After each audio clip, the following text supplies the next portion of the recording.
చాలా రోజుల నుంచి నక్సాయి కప్ కేక్ అడుగుతున్నాడు. సో ఈరోజు ఎలా అయినా ప్రిపేర్ చేయాలని డిసైడ్ అయ్యాను.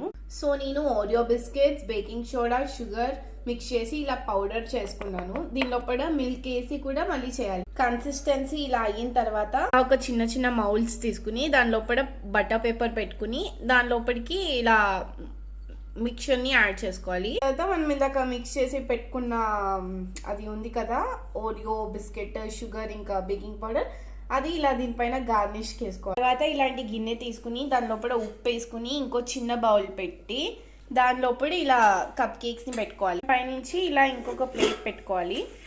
ఈ రెసిపీ మొత్తం నేను ఓన్ గా చేశాను. అదే కదా, కేక్ బేక్ అయ్యేలోపు నేను నక్సాయి పెయింటింగ్ చేస్తున్నాం. సో మొత్తానికి మన బ్యూటిఫుల్ కప్ కేక్స్ రెడీ అయిపోయినాయి. దీన్ని రిమూవ్ చేయడానికి ఇలా కట్ చేయాలి, తర్వాత ఇలా తీయాలి. దీన్ని ఇలా కట్ చేసిన తర్వాత కింద ఉన్న బటర్ పేపర్ ని రిమూవ్ చేయాలి. సో మొత్తానికి మా కప్ కేక్స్ అయితే రెడీ.